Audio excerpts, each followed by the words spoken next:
A máme tady další příspěvek a já tady vítám Jaroslavu Vávrovou ze společnosti Lasvit. Přijde to dneska moc rychlý. Aspoň malá cože Lasvit dělá?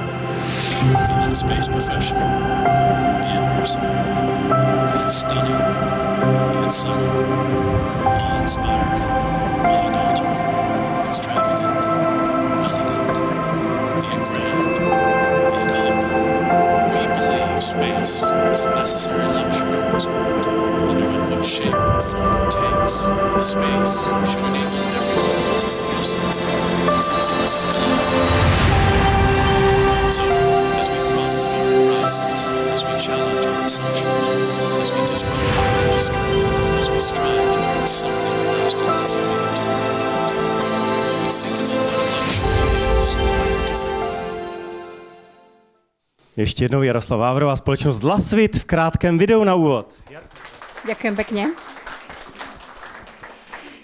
Dobrý deň, prajem. Tak moje meno je Jarka. Ak sa vám bude zdať, že môj prízvuk je veľmi divný, tak počujete veľmi dobre. Je to kombinovaná východniarčina s češtinou.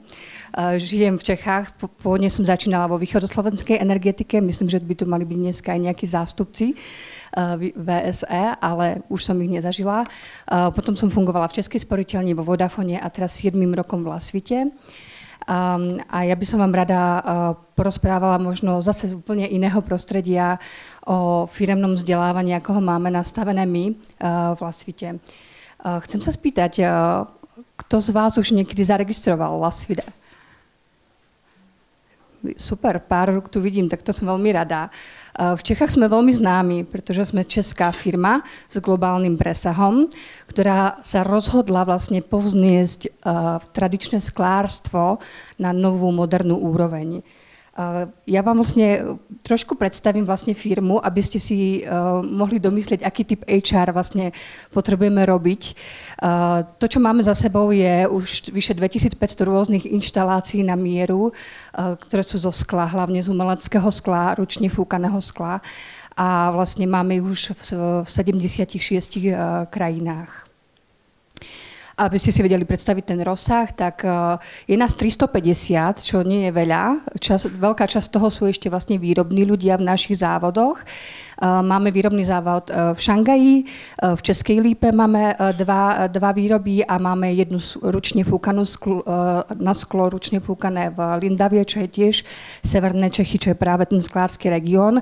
Ale máme vlastne aj veľa pobočiek po svete. Sú to maličké pobočky s obchodníkmi a nejakým office managementom, ale vlastne sú to tí, ktorí sú potom priamo v kontakte s našimi klientmi.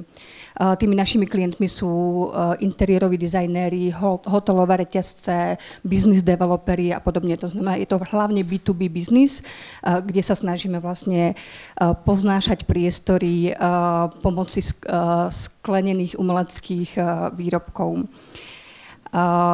V podstate firma bola založená v roku 2007 Leonom Jakimičovom a ďalšími dvoma majiteľmi. Z tých prvých 13 zamestnancov sme vyrástli na 350. Sú to pomerne dlhodobí zamestnanci, ktorí často s nami zostávajú.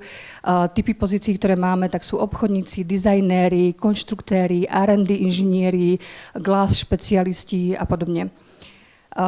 Len tak pre ukážku, že vlastne z čoho sme začínali, tak tu dole na fotke máte kolegyňu Jade z Hongkongu, kde sme s veľkou pompou otvorili showroom v tom roku 2007, kde sa za rok a pol predala jedna váza.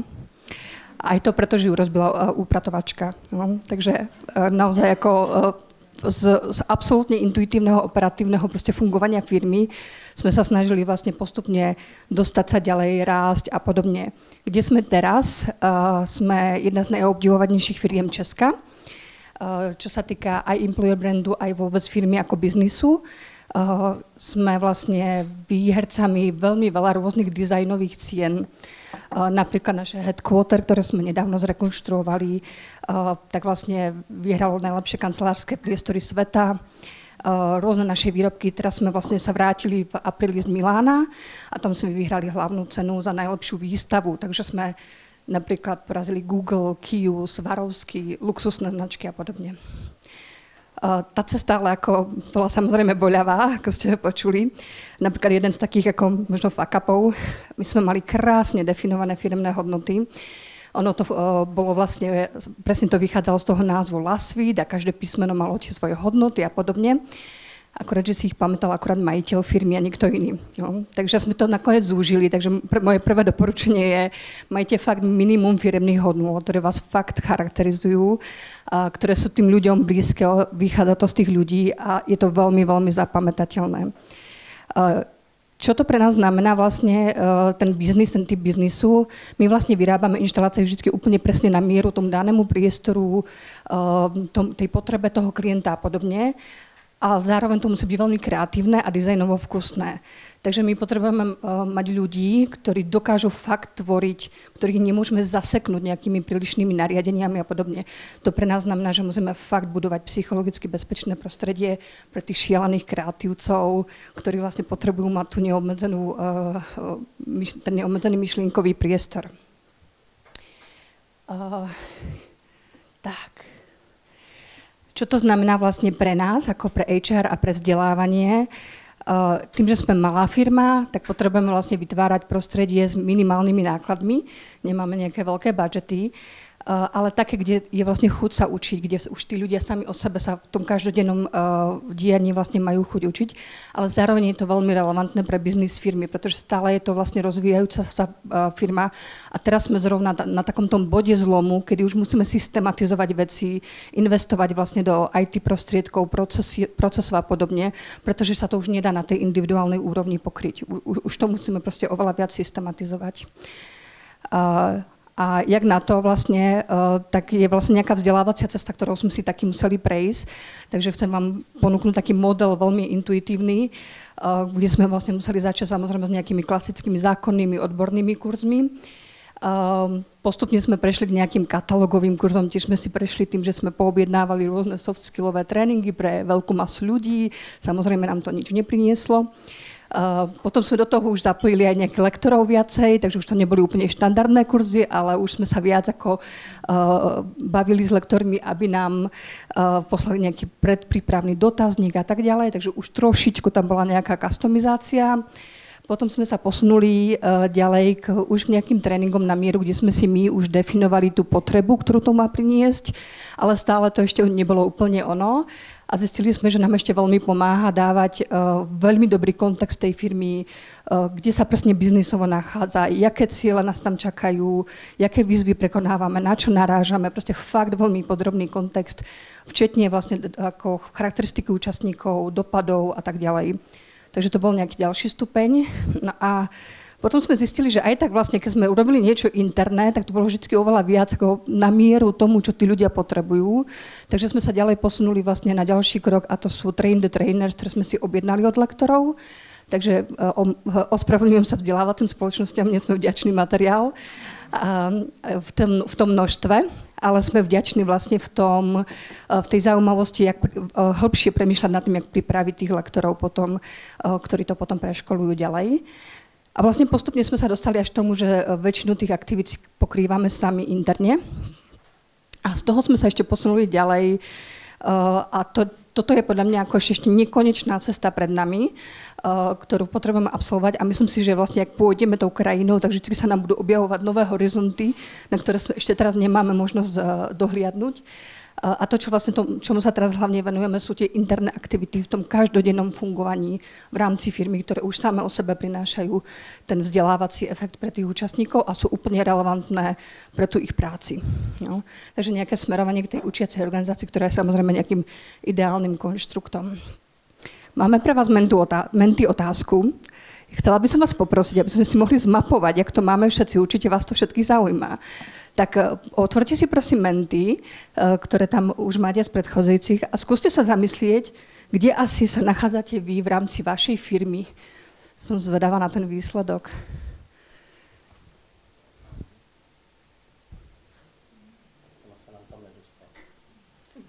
Nedostalo sa nám to tam. Môžete prosím okomentovat do otázek? Skúsme to rukami. Poďme začať niekde od šestky. Šestka, sedmička. Kto si myslíte, že ste na šestke, sedmičke, ruky hore? Kto si myslíte, že ste vyššie? Super. A kto nižšie? Takmer nikto, ale veľa rok sa nám nedvihlo, takže dobre. Super, takže niekde tá 6, 7 mi to tak vychádza, ja som to už na jednej konferencii vyskúšala, tiež mi to tak vyšlo, že zhruba tá 6, 7 je tá najčastejšia hodnota, je to zhruba asi ten stred tých našich skúseností. No. A potom ešte, samozrejme, ono sa to ešte líši medzi útvarmi, podľa toho, kde vám ten manažer dovolí ísť a tak ďalej a tak ďalej. Tak. Tu som uviedla pár príkladov toho, čo všetko vlastne robíme z pohľadu tých interných aktivít a z pohľadu nejakých nárokov na tie facilitačné zručnosti na nás, keď tým procesom prevádzame. Či už sú to nejaké interné webináre na tie naše témata, čo u nás sú veľmi aktuálne veci, ako napríklad dizajnové inšpirácie, aktuálne trendy a podobne. Nejaké nové inovatívne proste produkty v tej našej oblasti, napríklad LED svietidlá a niečo nové v tejto oblasti.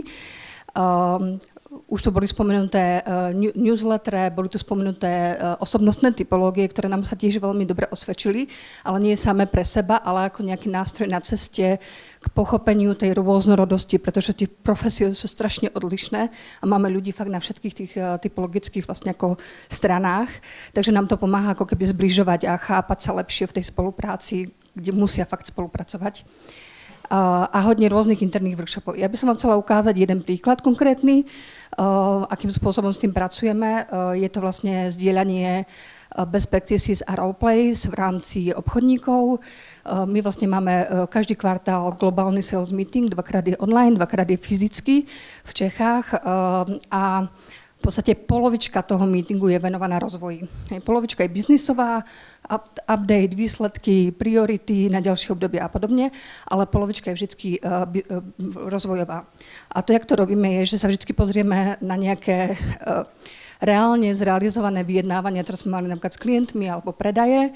Pozrieme si vlastne ako prejdeme si s tým obchodníkom, jak to presne prebiehalo, aké bolo zadanie, vytvoríme zadanie k tomu a robíme rôzne vlastne roleplays. Takže napríklad tu sme mali konkrétne Mamunia, čo je luxusný hotel v Makareši, kde sme predávali krásnu inštaláciu znázorňujúcu vlastne tie lokálne šperky v ich hotelovom lobby. A namodelovali sme vlastne nejaký scenár, aby sme vyťažili čo najviac toho learningu. Takže napríklad hrali sme nejakú časť roleplayu, obchodníka a klienta, to, čo sa reálne stalo, ale vždy sme to potom v nejakej úrovni usekli a v skupinách sme po nich chceli za 2-3 minúty, aby pripravili, jak by reagovali na tú námietku, jak by pokračovali vo vyjednávaní a podobne. A takto vlastne na niekoľko kôl v tom vyjednávaní. A ono sú to strašne jednoduché veci, keď ich takto popíšem, ale ten learning, ktorý z toho majú vlastne tí ľudia, je brutálne výťažný pre ich prácu.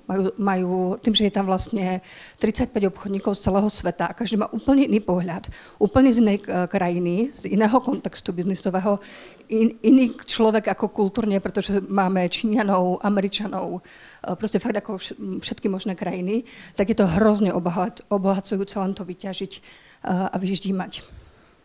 Potom s tým pracujeme ešte ďalej formou nejakých ako one-pager typy, potom manažer vlastne stínuje a dáva ten feedback tým svojim obchodníkom a plus meriame si na tom potom aj nejaký efekt. Nie je to také úplne presné laboratórne meranie, ale toto bola konkrétna aktivita, ktorá bola v kontexte ako keby viacerých vecí, ktoré sme robili, takže to doplňovala a merali sme na tom vlastne nárast markupu tých jednotlivých projektov, ktoré predávame a dodávame. Tak. Takže moje doporučenie je, bavte sa s tými ľuďmi, ktorí to robia, jak to robia, vyberte tie príklady a proste si to nejako namodulujte a debriefujte. To, čo bolo vlastne ako strašne zaujímavé, je, že keď som to z začiatku sa snažila manažerov o tom presvedčiť, tak oni v tom nevideli tú hodnotu, pretože že veď všetci obchodníci to poznajú, ale keď si to raz, dvakrát zažili, tak už videli, jak výťažné to je a už to fakt robíme na každom sales meetingu je fakt ako polovička toho venovaná tomu rozvoju. To vlastne ešte, s čím som vlastne hodne bojovala a ja sama, bola nejaká odvaha vlastne do toho ísť a nebáť sa toho a vlastne pochopila som, že Mojou rolou tam nie je úplne ako dávať nejaké komentáre k tomu, ja nie som obchodník, ale keď urobíme dobre ten scenár a prevedieme tým procesom, tak oni si z toho hrozne veľa vyťažia a vždycky nás tam niečo napadlo aj za vzdelávanie. Vždycky sme vytiahli ešte niečo z nejakého výskumu alebo z nejakej proste teórie, z nejakej metodiky a podobne. Tak. Takže len nejaké zhrnutie, prešli sme si tú vzdelávaciu cestu, prešli sme si nejaké typy interných aktivít, konkrétny roleplay, príklad a to, čo je vlastne ten hlavný záver za mňa je to, že vlastne tým, že sa viac ponárame do tej práce, jak to naozaj prebieha, oveľa viac tomu rozumieme, sme oveľa bližšie vlastne tým manažerom a tomu biznisu a viac vecí nám napadá vlastne s čím prísť za nimi to, čo oni vlastne ani nečakajú, čo im vlastne môže pomôcť. Keby ste chceli niečo viacej vedieť ešte o LASVITu, tak doporučujem kratučký film, 20-minútový, veľmi vtipný, o tom, ako vlastne vznikol LASVIT a prípadne aj nejaké ukážky našich projektov. Takže to môžeme potom nejako nazdieľať. Ďakujem pekne. Díky moc. Jarka Vávrová, LASVIT, HR ředitelka společnosti. Moc děkuji za obě žezla.